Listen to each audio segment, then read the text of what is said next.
got a great topic today for pet lovers. I'm not a dog lover, so I may have problems watching or enjoying this story. I don't think that you'll have problems, but I think you may not understand what this story is about, but I think dog owners will.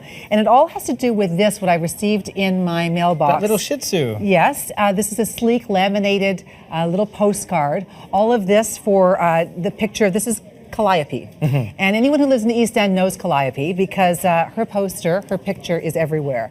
And I thought, wow, someone's really gone to extreme length to try to track down this dog. This is the tip of the iceberg. Her name is Calliope, a 2-year-old Shih Tzu. His name is Dale Ryan, an ER doctor at St. Mike's Hospital. She loved to play, loved toys. She was a quirky dog, is a quirky dog. You say was. Well, I mean, is. I mean, I'm, you know, she's been missing for 4 months now. Look how cute she is. As he struggles with past and present tenses, Dr. Ryan is living a dog owner's worst nightmare. It's here at this Leslieville doggy daycare where Calliope was left when Ryan went on vacation last September. Okay, let's go, boys. Jim Scott, who runs K925, says his employee was getting the big dogs into the van for a walk. To his horror, when he opened the door, the little Calliope went under his feet. Next thing you know, she was blazing up Karloff. In the last 4 months, Dr. Ryan has launched what is quite likely one of the largest and most expensive lost dog campaigns this city has ever seen.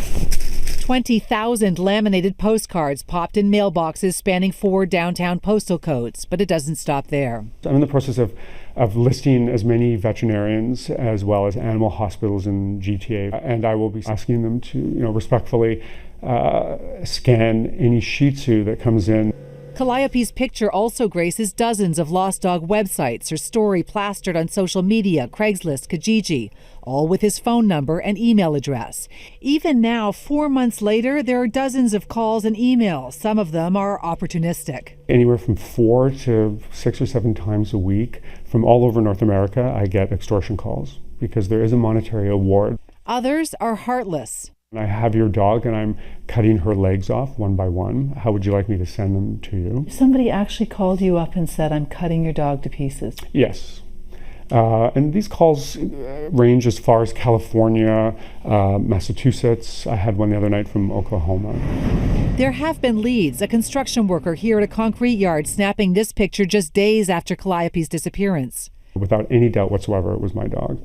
And I convinced the yard worker to let me into the site. I went to the area where she was sighted and she wasn't there. I spent a lot of time in that cement yard. I even camped out one night overnight. Is that the picture that's on your postcards? It is, yeah. Posters, letters, social media, sniffer dogs, even psychics have come forward. There will be some people who say that you've gone, this is too much, like it's time to accept the fact that it's been 4 months. I appreciate that seems extreme to people.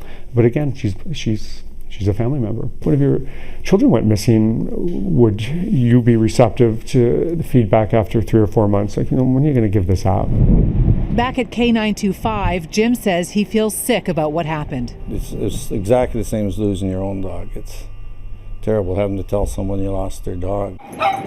Jim says his company's done everything from postering and searching to putting up the $2,000 reward and footing the $600 sniffer dog bill. Do you feel in any way that you were negligent? No, I think we did our absolute best, and like a bad accident happened. Do you think she's still alive?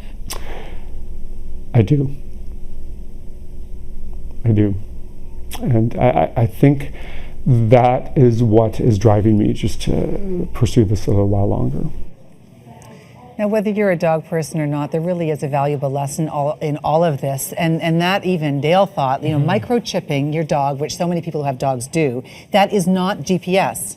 And he says what you really should do is get a collar with a GPS system on it, as well as put pressure on vets to make sure to scan all new dogs when they come in, because that's the only way you can actually track down. And he says a lot of vets aren't actually scanning when dogs come in, even new ones.